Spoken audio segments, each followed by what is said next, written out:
മീനാക്ഷി നല്ല അവതാരകയും നല്ല നടിയുമാണ്. നമ്മുടെയൊക്കെ കുടുംബത്തിലെ ഒരു അംഗത്തെ പോലെയാണ് ഈ മീനാക്ഷി ഒരു അവതാരക എന്നുള്ള നിലയിൽ. ചെറിയ കുട്ടിയായിരുന്ന കാലം മുതൽ അവർ ഈ പാട്ട് പരിപാടികളുടെയൊക്കെ അവതാരകയായിട്ടൊക്കെ നമ്മൾ കാണുന്നതാണ്. മീനാക്ഷി BA ഇംഗ്ലീഷ് ലിറ്ററേച്ചർ പഠിക്കുന്നു, 2ാം വർഷം. മണർകാട് സെൻറ്റ് മേരീസ് കോളേജോ മറ്റോ ആണെന്നാണ് എനിക്ക് തോന്നുന്നത്. അപ്പോൾ മീനാക്ഷി അടുത്തിടെ ഒരു പോസ്റ്റ് ഇട്ടു. അത് ഈ 5-6 ദിവസം മുമ്പ് അവർ ഈ അതിലവർ പറഞ്ഞത് ഈ തൊട്ടുകൂടായ്മ, അയിത്തം, ഇതിനെയൊക്കെ പറ്റി, ദളിതരെങ്ങനെയുണ്ടായി എന്നൊക്കെയുള്ള വിഷയം. തൊട്ടുകൂടായ്മ എന്ന പദം ചെറുപ്പം മുതൽ എന്നെ അലോസരപ്പെടുത്തിയിരുന്നു. ചരിത്ര പാഠപുസ്തകങ്ങളിൽ ദളിതരെ തെറ്റായി അടയാളപ്പെടുത്തുന്നത് ഒഴിവാക്കാൻ നടപടി വേണം. ദളിതർ തൊട്ടുകൂടാത്തവർ എന്ന് തെറ്റിദ്ധരിക്കപ്പെട്ട കാര്യം പാഠപുസ്തകങ്ങളിൽ രേഖപ്പെടുത്തണം എന്നൊക്കെ അവർ പറഞ്ഞിട്ടുണ്ട്. അപ്പോൾ ഇംഗ്ലീഷ് സാഹിത്യത്തിൽ 2ാം വർഷ ഡിഗ്രിക്ക് പഠിക്കുന്നു. 8-9 ക്ലാസ് മുതൽ ജാതി വ്യവസ്ഥയെ പറ്റി പഠിക്കുന്നു. തെറ്റിദ്ധാരണ പരത്തുന്ന പാഠഭാഗങ്ങളാണ്. ദലിത് വിഭാഗം താഴ്ന്ന ജാതിയിൽപ്പെട്ടവരാണെന്നും തൊട്ടുകൂടാത്തവരാണെന്നുമാണ് ജാതി പിരമിഡിൽ കാണുന്നത്. ദലിതർ എവിടെ നിന്ന് വന്നു, ആര് അവരെ ഇങ്ങനെയാക്കി, ഇതൊക്കെയാണ് മീനാക്ഷി ചോദിച്ചത്. അപ്പോൾ ഇത് മീഡിയ വൺ ഏറ്റുപിടിച്ചു. കാരണം ഹിന്ദുക്കൾക്കിടയിൽ കുത്തിത്തിരിപ്പ് ഉണ്ടാക്കാൻ പറ്റുന്ന ഒരു പോസ്റ്റ് കണ്ടപ്പോൾ മീഡിയ വൺ മൈക്കുമായിട്ട് മീനാക്ഷിയുടെ അടുത്ത് പോയി. മീനാക്ഷി പിന്നെയും ഇതൊന്നുകൂടിയൊക്കെ പൊലിപ്പിച്ചു. ഈ ഭാഗത്ത് ഞാൻ 3-4 വാചകം പറഞ്ഞിട്ട് മീഡിയ വണ്ണിൻ്റെ ഇതിൻ്റെ പിന്നിൽ വേറെ അജണ്ടയിലേക്ക് വരാം. മീനാക്ഷിക്ക് ഇതറിയണമെന്നുണ്ട് നല്ല താല്പര്യമുണ്ടെങ്കിൽ ഞാൻ മീനാക്ഷിക്ക് ഒരു പുസ്തകം നിർദ്ദേശിക്കാം. D.D. കോസംബി മാർക്സിസ്റ്റ് ചരിത്രകാരനാണ്. പക്ഷെ മാർക്സിസ്റ്റ് ചരിത്രകാരനാണെങ്കിലും D.D. കോസംബിക്കും ഐജാസ് അഹമ്മദ് എന്ന മാർക്സിസ്റ്റ് ചരിത്രകാരനും ഒരു വ്യത്യാസമുണ്ട് രണ്ടുപേർക്കും. അവർ മാർക്സ് ഇന്ത്യയെപ്പറ്റി എഴുതിയ 33 ലേഖനങ്ങളിൽ പലതും അസംബന്ധമാണെന്ന് ചൂണ്ടിക്കാണിച്ചിട്ടുള്ള ചരിത്രകാരന്മാരാണ് ഇവർ രണ്ടുപേരും.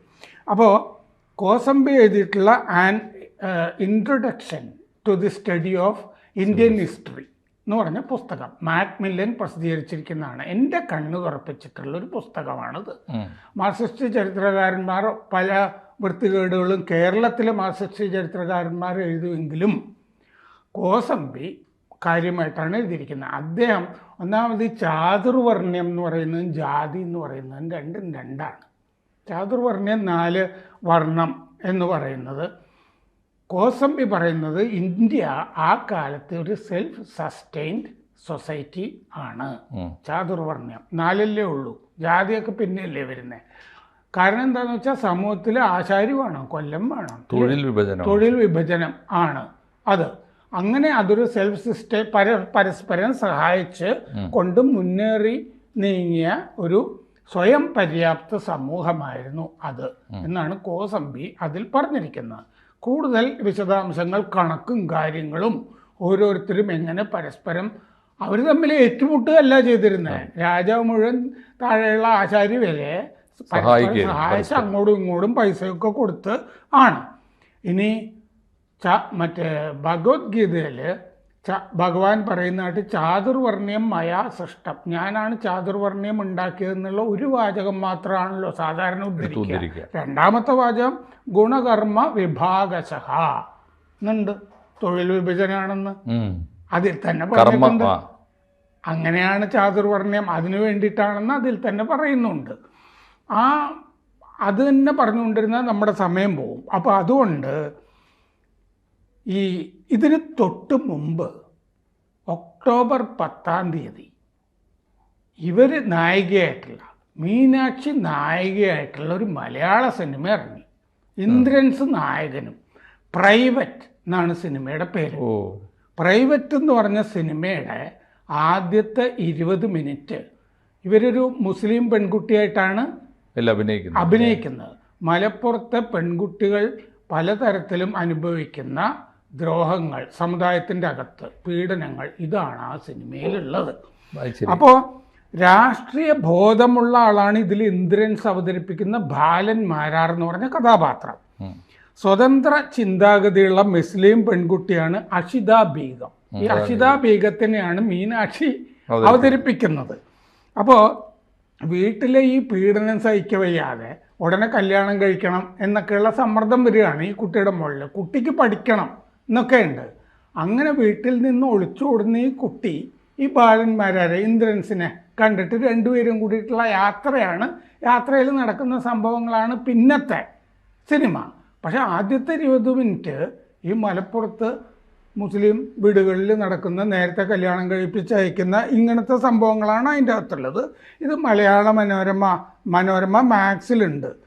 ബാക്കി ഭാഗങ്ങളിൽ വേറെ രാഷ്ട്രീയമൊക്കെ ഉണ്ട്. അപ്പോൾ ഇതിൽ ഈ കുട്ടി പറയുന്നതായിട്ടേ ഈ നിക്കാഹ് ഈ കുട്ടിയുടെ തീരുമാനിക്കുമ്പോഴാണ് കുട്ടി അഷിത ബീഗം മീനാക്ഷി വീട്ടിൽ നിന്ന് പുറപ്പെട്ടു പോകുന്നത്. അപ്പോൾ ഇതിൻ്റെ അകത്ത് don't under estimate Malappuram girls, ഞങ്ങൾ സ്ലീവ്ലെസ് ഇടും, സൂംബ ഡാൻസ് കളിക്കും, ഗള്ളും കുടിക്കും എന്നൊക്കെ ഉള്ള മറ്റിലൊക്കെയുള്ള ഇതൊക്കെ ഉണ്ട്. ഡയലോഗാണോ? അപ്പോൾ അതെ. അപ്പോൾ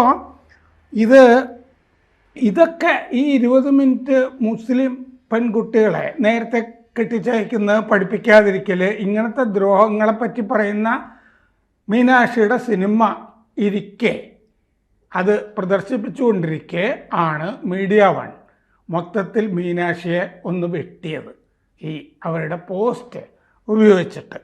അപ്പോൾ ഈ സിനിമയിൽ ആദ്യത്തെ 20 മിനിറ്റ് ജമാഅത്തെ ഇസ്ലാമി വിരുദ്ധമാണ് എന്ന് തന്നെ നമുക്ക് പറയാം.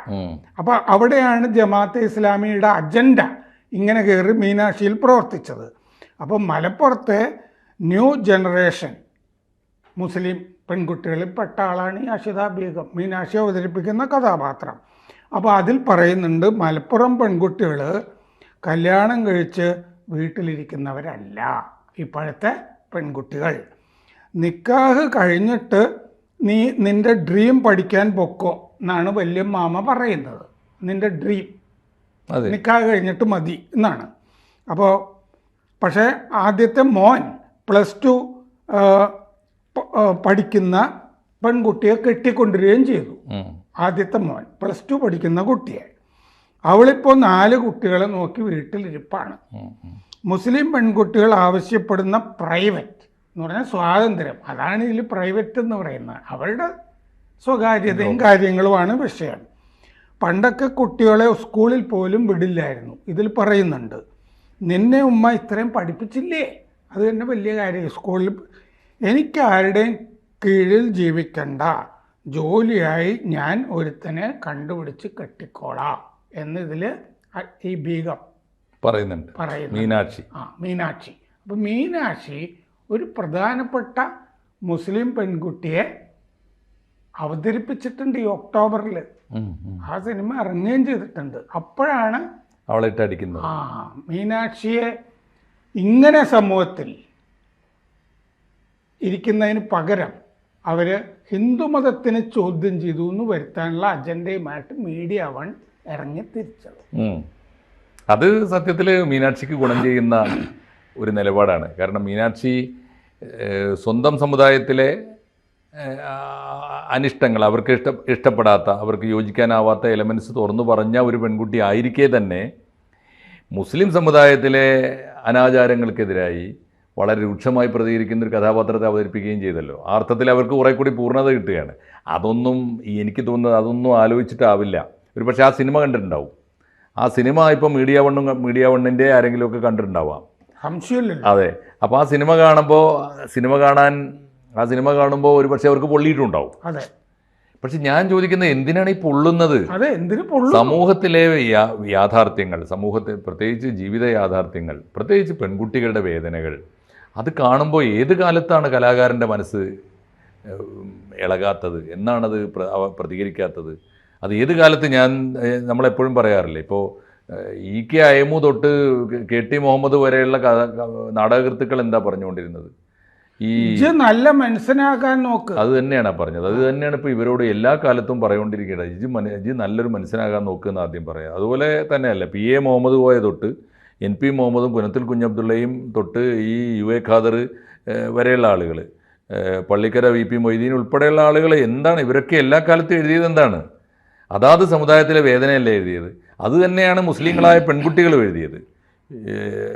ഇതിന് സമാന്തരമായിട്ട് തന്നെ ഈ ഹിന്ദു സമുദായത്തിന്റെ അകത്തും എത്രയോ പരിഷ്കരണ ശ്രമങ്ങൾ നടന്നിരിക്കുന്നു. VT ഭട്ടതിരിപ്പാട്, MRB, EMS തുടങ്ങിയില്ലേ? അല്ല, അതാണ് സാംസ്കാരിക നായകന്മാരുടെയും നവോത്ഥാന നായകന്മാരുടെയും എഴുത്തുകാരുടെയും ബുദ്ധിജീവികളുടെയൊക്കെ ദൗത്യം. അതല്ലേ? എല്ലാ സമുദായവും അത് ചെയ്തിട്ടുണ്ട്. ഇപ്പം ലളിതാംബിക അന്തർജനം ഹിന്ദു സമുദായത്തിലും പരിഷ്കരണം ഹിന്ദു സമുദായം നടത്തിക്കോളുന്ന ഈ ദാവൂദും മീഡിയ വണ്ണും ഇങ്ങോട്ട് വരണ്ട ആവശ്യമില്ല. സത്യത്തിൽ അതാണ്. അത് യഥാർത്ഥത്തിൽ നവോത്ഥാനത്തിൻ്റെ ഒരു ചിത്രം, നവോത്ഥാനത്തിൻ്റെ അർത്ഥം തന്നെ അതാണ്. അതാത് സമുദായങ്ങൾക്കകത്താണ്. ഇപ്പോൾ ഒരു നല്ല എക്സാമ്പിൾ ഞാൻ കണ്ട ചരിത്രത്തിൽ വൈക്കം സത്യാഗ്രഹത്തിലേക്ക് മഹാത്മാഗാന്ധി വരികയാണ്. മഹാത്മാഗാന്ധി വന്നപ്പോൾ കണ്ടത് ആ സമരപ്പന്തലിൽ രണ്ടുപേരെയും ഗാന്ധിക്ക് നല്ല പരിചയമുള്ള ശിഷ്യന്മാരാണ്. രണ്ടുപേരെ അടുത്ത് വിളിച്ചു, വീട്ടിൽ പോകാൻ പറഞ്ഞു. രണ്ടുപേരും, ഒന്ന് മുഹമ്മദ് അബ്ദുറഹിമാനാണ്, ഒന്ന് ജോർജ് ജോസഫ്. ചില്ലറക്കാരല്ലല്ലോ രണ്ടുപേരും. എന്നിട്ട് പറഞ്ഞു, ഇത് ഹിന്ദു സമുദായത്തിനകത്തെ ഒരു അനാചാരമാണെങ്കിൽ അത് തീർക്കേണ്ടത് നിങ്ങളല്ല. കൃത്യമായ വീക്ഷണമല്ലേ? ആ നിലപാടല്ലേ? അതാണ് ഇപ്പോൾ സാറ് പറഞ്ഞത്. അത് ഈ മീഡിയ വണ്ണൊക്കെ തിരിച്ചറിഞ്ഞാൽ നല്ലതാണ്. മുസ്ലിം സമുദായത്തിൽ ഇപ്പോഴും എന്തെല്ലാം അന്ധവിശ്വാസം ഇരിക്കുന്നു. ഒസാനായി പറഞ്ഞതിൻ്റെ പേരിൽ പള്ളി കമ്മിറ്റി അംഗത്വം കൊടുക്കാത്തവനുണ്ടായത് ഈ ചങ്ങനാശ്ശേരിയിലല്ലേ? എന്തെല്ലാം അനുഭവങ്ങൾ എവിടെയെല്ലാം ഉണ്ടാകുന്നു. അപ്പോൾ അതുകൊണ്ട് അത്തരം സംഗതികൾ ഈ പറഞ്ഞ ഇപ്പോഴും ആലോചിച്ചു. ഇവരെന്താ മിണ്ടാത്തത്? വിവാഹപ്രായം 18 നിന്ന് 16 ആക്കണം എന്ന് പറഞ്ഞ് സുപ്രീം കോടതിയിൽ പോയത് ഇവരല്ലേ? 15 വയസ്സുള്ളൊരു കുട്ടി. ഒന്നാമത് ഈ മീഡിയ വണ്ണിലിരിക്കുന്ന ദാവൂദ് എന്ന് പറഞ്ഞൊരുത്തിന് വല്ല വിവരമുണ്ടോ? അയാൾ കഴിഞ്ഞ ദിവസം പറയുന്നത് ഞാൻ കേട്ടു, സാമ്പാർ ബ്രാഹ്മിനിസം ആണെന്ന് സാമ്പാർ. അപ്പോൾ അതുകൊണ്ട് അയാൾ പച്ച ചീര ഇട്ടിട്ട് പച്ച നിറമുള്ള സാമ്പാർ ഉണ്ടാക്കി തിന്നാൻ പോവുകയാണെന്ന്. മണ്ടത്തരാണ് സാറേ. അവർ എന്താണെന്ന് വെച്ചാൽ ഈ പൊതിഞ്ഞ് കെട്ടിയിട്ട് നമ്മുടെ ഉള്ളു പുറത്തെടുക്കാതെ പൊതിഞ്ഞ് കെട്ടിയിട്ട് കേരളീയ സമൂഹത്തിന് പാകമായ മട്ടിൽ വേഷം കെട്ടി ഇറങ്ങുന്ന ഒരു രീതി ഉണ്ടല്ലോ ജമാഅത്ത് ഇസ്ലാമി കഴിഞ്ഞ കുറച്ച് കാലമായി. ഇപ്പോൾ മീഡിയ വണ്ണിന് പോലും അതൊരു പരിധി വരെ സാധിച്ചിരുന്നു. ഇപ്പോൾ ഈ ദാവൂദിനെ പോലുള്ള ആളുകൾ വന്നപ്പോൾ അത് കറക്റ്റ് എൻട്രി ഇപ്പോഴാണ് വന്നത്. ദാവൂദ് വന്നപ്പോൾ എക്സ്പോസ്ഡായി. പറയുന്ന ഓരോ വാക്കിലും ഉണ്ടല്ലോ ഈ വിഭാഗീയത, ഈ അപരത്വം ഉണ്ടല്ലോ, അന്യമത അന്യ സമുദായ വിരോധം ഉണ്ടല്ലോ. അത് അറിയാതെ പുറത്തിയാടും എത്ര പോളിഷ് ചെയ്ത് പറഞ്ഞാലും. അപ്പോൾ അത്തരം എലമെൻറ്റ്സ് വേണം, ഇല്ലെങ്കിലാണ് ഇവരെയൊക്കെ മനസ്സിലാക്കാൻ പ്രയാസം. അപ്പോൾ ദാവൂദ് ചെയ്യേണ്ട പണി ദാവൂദ് ജമാഅത്ത് ഇസ്ലാമിക്ക് ചെയ്യുന്നുണ്ട്. പക്ഷേ അതുകൊണ്ടുണ്ടാകുന്ന ഒരു ഗുണം എന്താണെന്നറിയോ? ജമാഅത്ത് ഇസ്ലാമി ഏത് വേഷം കെട്ടി വന്നാലും എന്താ കേരളീയ സമൂഹം സ്വീകരിക്കാത്തത്? അത് ഒരു പ്രധാനപ്പെട്ട ചോദ്യമാണ്. അത് എന്തുകൊണ്ടാണ് എന്നതിന് ആർക്കെങ്കിലും സംശയമുണ്ടെങ്കിൽ ഈ ദാവൂദിൻ്റെ മീഡിയ വണ്ണിലെ അടുപ്പ് കൂട്ടി ചർച്ച എന്ന് പറയും. എന്താ അതിന് പറയുന്ന പേര്? ഈ എന്തിനോ തിളക്കുന്ന സാമ്പാർ. അതെ, അതിനൊരു ആ പ്രോഗ്രാമിൻ്റെ പേരെന്താ? ആ ചർച്ച എല്ലാവർക്കും അറിയാതെ. ആ ചർച്ചയുടെ തലക്കെട്ട് ഞാൻ മറന്നു. എന്തായാലും അത്തരം ചർച്ചകൾ നല്ലതാണ്, ആളുകൾക്ക് തിരിച്ചറിയാൻ നല്ലതാണ്. ജമാഅത്ത് ഇസ്ലാമിയെ കുറിച്ചുള്ള സംശയങ്ങൾ ദൂരീകരിക്കാനും നല്ലതാണ്. കൂടുതൽ വാർത്തകളും വിശേഷങ്ങളും നിങ്ങളിലേക്ക് എത്താൻ ABC മലയാളം സബ്സ്ക്രൈബ് ചെയ്യുക, ബെൽ ബട്ടണും അമർത്തുക.